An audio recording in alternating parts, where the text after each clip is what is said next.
For where your treasure is, there also will your heart be. For where your treasure is, there also will your heart be. Where is Jesus' treasure?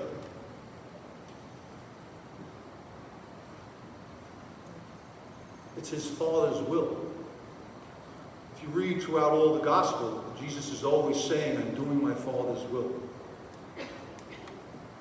So it's what is in his Father's heart is his treasure.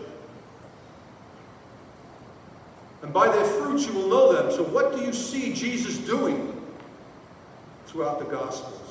If you get to know him, what is he doing? He's always taking care of us. He's always looking out for us. That's his concern. That's what his actions are, in taking care of us. So now you know where our Father's treasure is. Our Father's treasure is you. We are our Father's treasure. That's important to know. Jesus even tells us that. Do not be afraid any longer, little flock. That's a term of endearment. For your Father is pleased to give you the kingdom. Your Father. He doesn't say my Father. He says your Father. God is our Father. Just like he's Jesus' Father.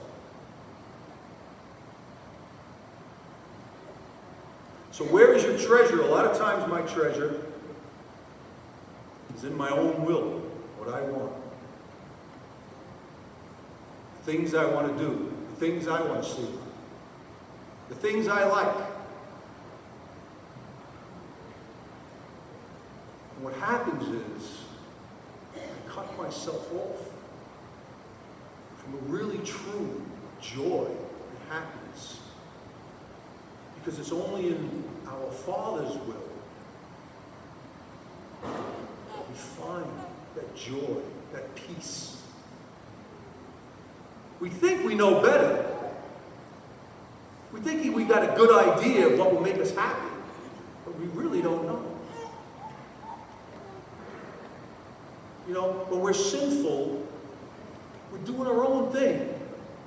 We're sometimes confused and mixed up. And we think we can understand better what I like. I like to spend all my time playing volleyball instead of taking care of my son or my daughter, or maybe going out to visit somebody that I know, that I love and I care about. And so we forget.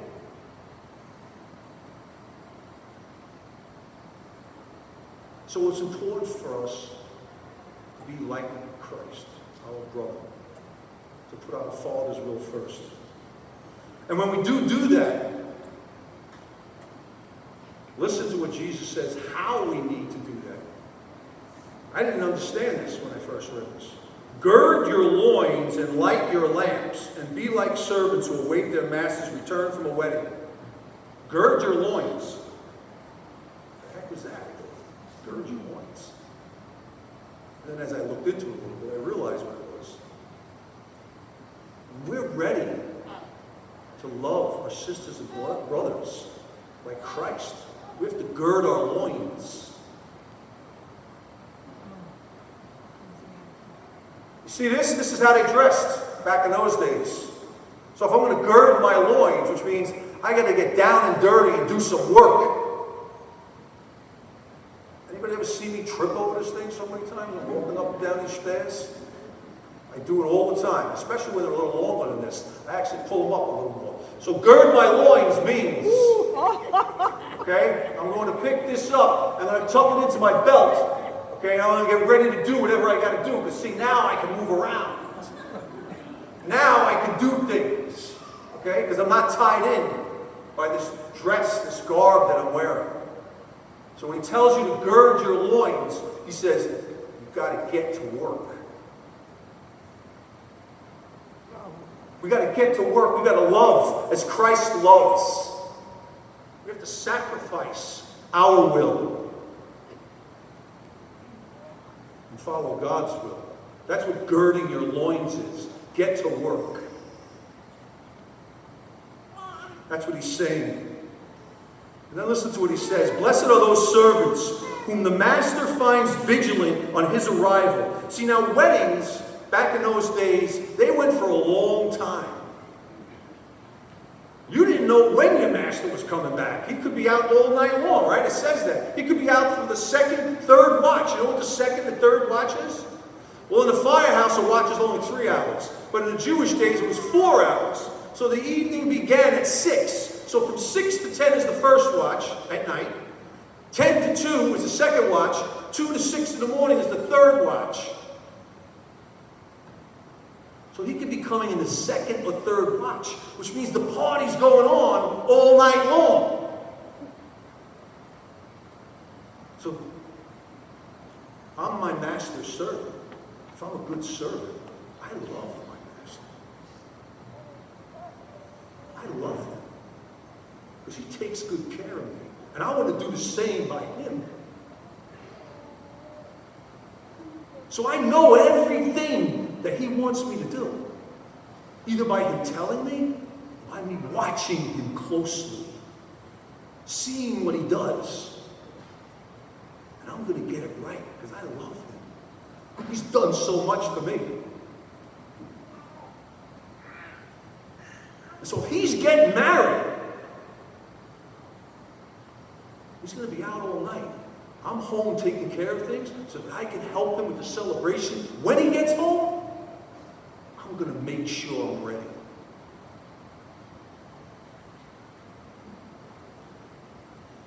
Then it goes on and he says here, be sure of this.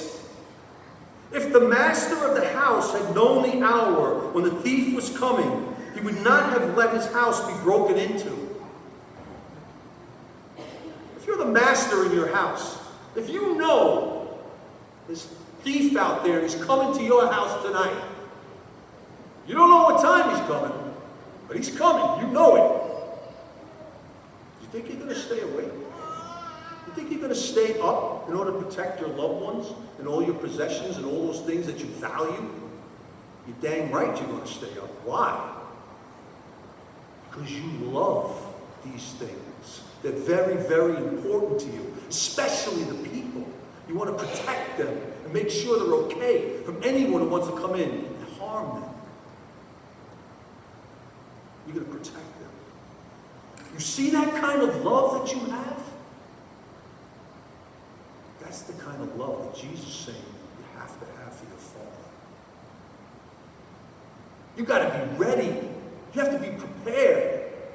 Because at an hour you don't know, you may have to do something and sacrifice yourself to be good and loving and kind to somebody else.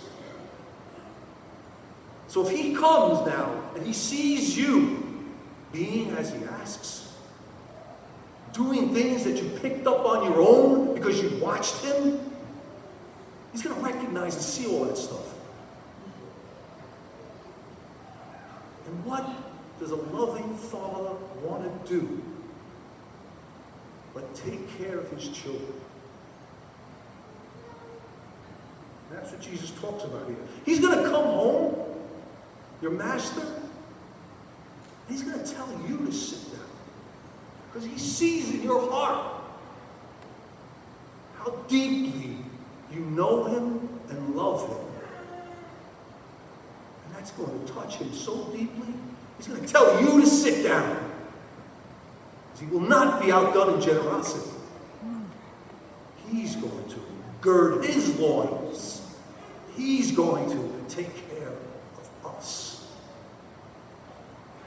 That's radical.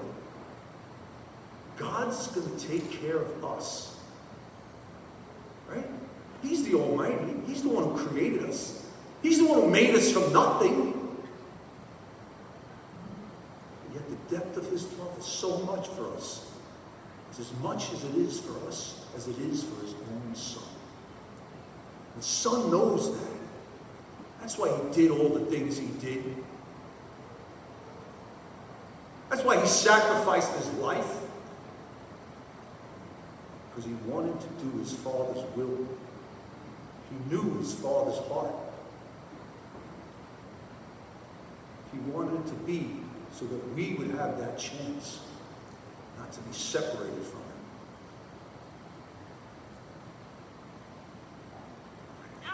This was a long reading. My homily could probably be really long because I didn't understand a lot of this and everything I got explained. Okay? I'm sorry if it's a little long. But now look at Peter. Peter comes and he says, Lord, is this parable meant for us or for everyone? Maybe Peter thought, well, you know what? He's not really talking about us. We're his main guys, We're his main men here. He's not talking about us. We're tight. And what does Jesus answer? Who then is the faithful and prudent steward, whom the master will put in charge of his servants to distribute the food allowance at the proper time? And it's got a question mark after it. Who is this then? Who is the one who's going to be the main head guy? Who's the one that's going to be that? It's the servant that knows his master's heart. That's the one who's going to put in charge. So it doesn't matter what position, whether you're here, or I'm there, or you're there, or he's there, okay? That doesn't matter. It's what you know, okay, about Christ, what you know about our Lord, and whether or not you decide, I'm going to give up my will. I'm going to find out what my Father's will is, and I'm going to do that. Because he loves me. He created me from nothing so that I can be here and exist and learn how to love. I'm going to do his will because he's perfect.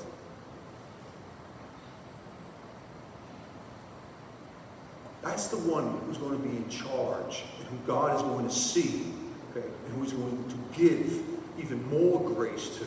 As you become better and better at loving others, okay, you're going to be transformed by that love.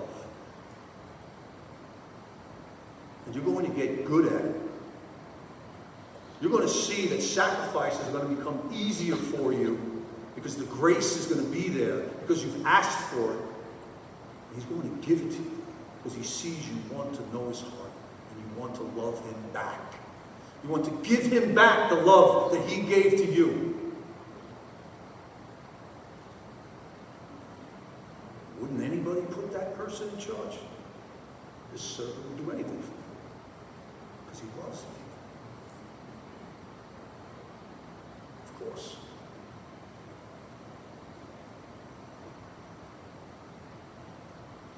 So, to get good at this, you need to find out and know what you're good at. And that's why we have that called and gifted workshop. So that you can find out what you're good at. Is there something that God gave you you're good at? Whatever it might be. So start there, because when you realize and see how good you are at something, whatever it might be, you're going to be happy how God created you. You're going to see the depth of what he's done for you. You're going to be able to begin to start saying, you know what? I love you, Father. I want to do what you say instead of what I think. I'm sure there's some things, that are lacking in what I think. And you're so good to me. I want to give you something back. I want to give you your love back.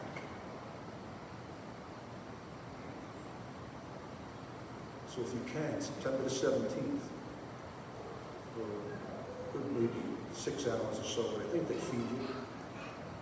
Go to the Called and Gifted Workshop. You'll find out a lot of beautiful things about yourself.